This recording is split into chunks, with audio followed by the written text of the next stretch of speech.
Hare Krishna devotees, welcome to Shloka Day. Today Shloka number 7 of chapter 18. Niyatasya tu sannyasah Yatasya tu sannyasah karmano nopapadyate karmano nopapadyate mohatasya parityagah mohat tasya parityagah tamasah parikirtitah. tamasah parikirtitah. Word for word meaning, translation and purport by His Divine Grace Srila A.C. Bhaktivedanta Swami Prabhupada, Srila Prabhupada ki Jai. Niyatasya, Niyatasya prescribed, prescribed to, but, sannyasah, sannyasah renunciation, renunciation karmanah, of activities, na never, upapadyate, upapadyate is deserved, mohat, by illusion, tasya, of them, parityagah, renunciation, tamasah, in the mode of ignorance, parikirtitah, is declared. Translation: prescribed duties should never be renounced. Prescribed duties should never be renounced. If one gives up his prescribed duties, if one gives up his prescribed duties because of illusion, such renunciation is said to be in the mode of ignorance.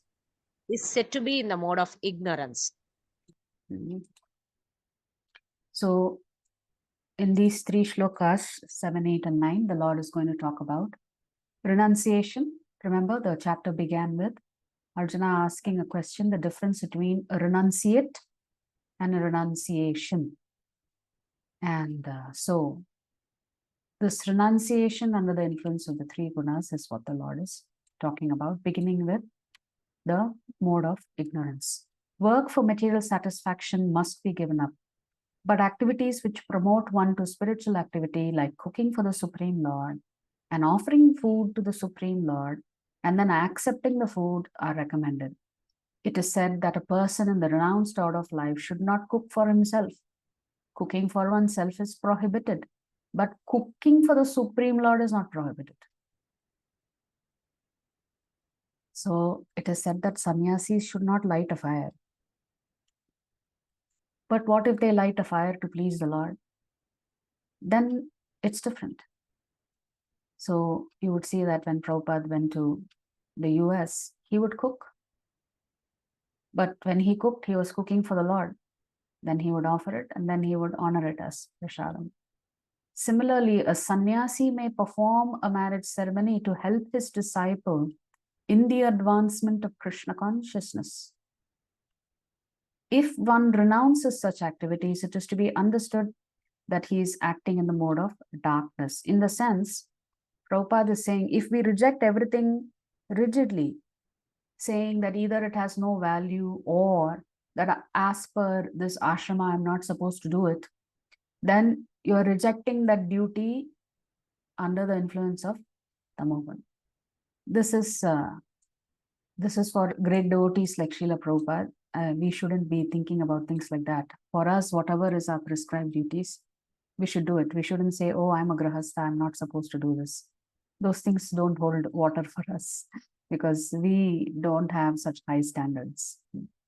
But for a pure devotee, the spirit of the law is more important than the letter of the law. For us, the letter of the law becomes more important in the beginning stages. The spirit of the law may be sometime in the future.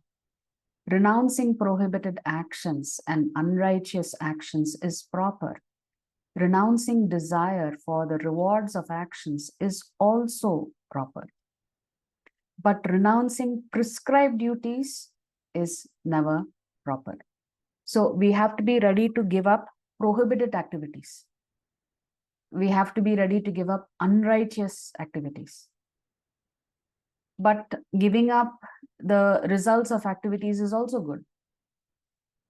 But whatever happens, your prescribed duties should never be given up. Prescribed duties help purify the mind and elevate it from tamogun to rajagun to sattvagun. Abandoning them is an erroneous display of foolishness. Shri Krishna states that giving up prescribed duties in the name of renunciation is said to be in the mode of ignorance.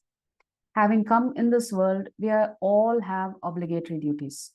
Fulfilling them helps develop many qualities in an individual, such as responsibility, discipline of the mind and senses, tolerance of pain and hardships, etc.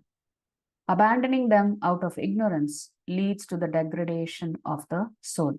So here, what is it that is being protected? Your consciousness is being protected.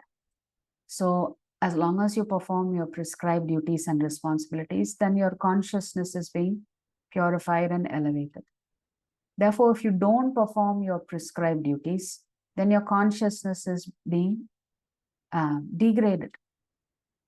And that impacts the soul, because consciousness is a symptom of the soul. These obligatory duties vary according to one's level of consciousness. For an ordinary person, acts such as earning wealth, taking care of the family, bathing, eating, etc. are prescribed duties. As one gets elevated, these obligatory duties change. For an elevated soul, sacrifice, charity, and penance are the duties. So, for a renunciate, these three things are important. All of the family duties and responsibilities will not come into the picture. But this is only for highly elevated souls. It's not for all. So His Grace Chaitanya Charan, I just took a sentence from Prabhu's commentary. Krishna is underscoring that renunciation is not always because of illumination. It can be because of illusion also. In the sense, you may give up your prescribed duties and responsibilities thinking that you're a great person and therefore you're detached from everything. But Krishna is saying you could be doing that because of tamogun.